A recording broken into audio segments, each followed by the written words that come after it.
Hello, and welcome to the DIGS Beginner Handbuilding course. The DIGS is a community ceramic studio located in the West Town neighborhood of Chicago. We currently are hosting classes, workshops, live music, and other events. Check out thedigchicago.com for more information. Today we are going to cover the basics of hand building to get you started with clay. The three techniques that are great to know when building is pinching, coiling, and slab building. But before we get into specifics of those techniques, first we will cover wedging. The main motions of wedging include pressing the bulk of the clay into the table, then repositioning the piece towards yourself in preparation to repeat. Wedging is a crucial part of any clay-based activity. The purpose of wedging is to compress the material to limit impurities such as air bubbles. Wedging should be done on a canvas board or a plaster slab. This removes any excess moisture in the clay. Motions you want to avoid include smearing the top portion of the clay too far into the table. Think about the table as a tool as much as your hands are. You're using the table to press material into your hands, and you're using your hands to press material into the table, therefore compressing the material onto itself, removing impurities.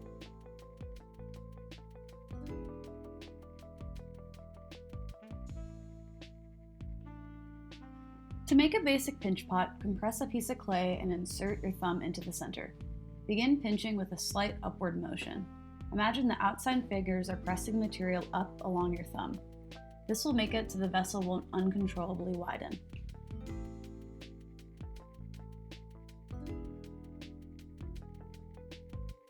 It is difficult to reduce the width of a pot once it has been pinched.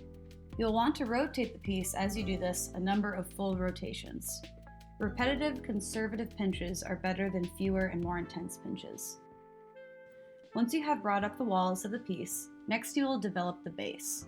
You can do this by guiding your finger along the bottom of the pot, flattening out the bottom of the piece, and reinforcing the wall. I recommend feeling where the excess material is and guide that where you want it.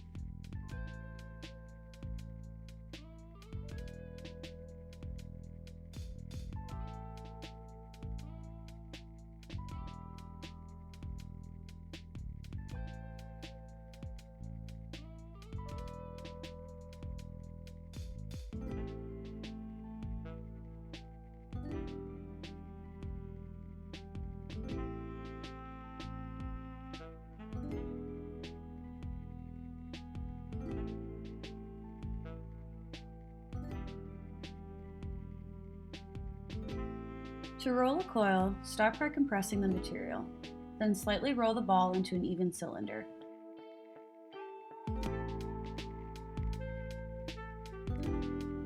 Roll the cylinder at least one full rotation forward and at least one full rotation back.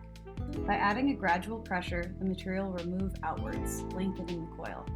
I tend to follow the movement outward with my hands and fingers to guide the moving clay outward. Guiding clay to where you want it will make for a stronger coil.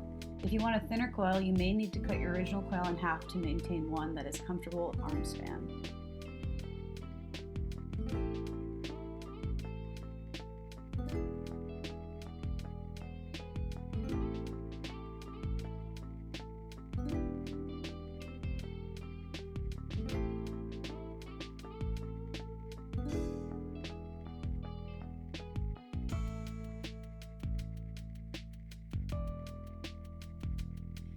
To make a slab, start by compressing the material into a ball. Then slightly flatten the material into a hand-sized slab. I'll use my palms and the sides of my hands to flatten it. Once it is wide enough not to roll, grab the slab from the center and throw it across the table, alternating the direction. Be sure you're grabbing from the center, or the thickest part of the slab, so the material from this area will be stretched during contact. Once I'm happy with the thickness, I will roll the rolling pin over for compression. Roll from the center to push out any extra material to the sides. Compressing the slab is very important for avoiding cracking and warping. Do this with a rib and a little bit of water, and avoid moving and bending the slab. Set aside to stiffen before rebuilding.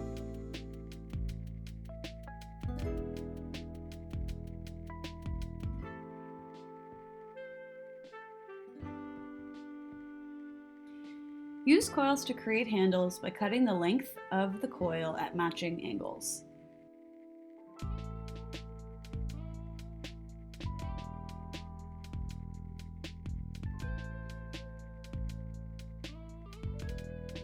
Set aside to stiffen before attaching.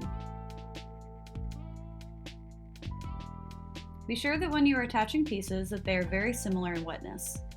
Clay shrinks at various stages of drying, so if you attach a wet piece to a dry piece, the rates in which they dry are not in unison and will most likely result in cracks.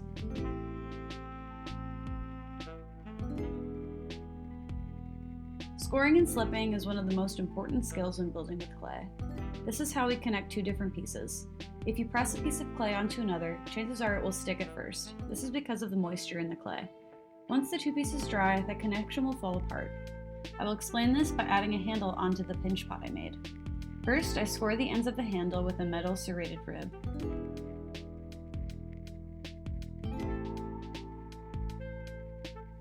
Add a bit of slip to the ends to guide where to score the cup.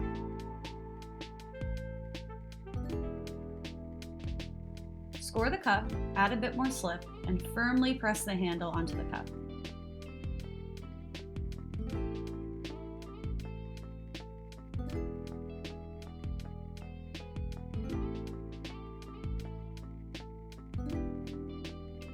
I'll oftentimes use a slightly damp, coarse hairbrush or a small tool to smooth out the seams.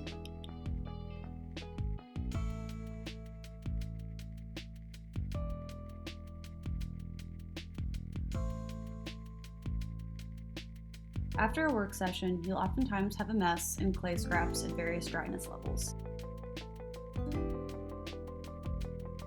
Bag up clay with good plasticity for next use. For clay that is a little too dry to use, store in a bucket with a little bit of water. The dry clay will dissolve into slip, where you can dry it out on a plaster slab and wedge it up like new. This process is called reclaim.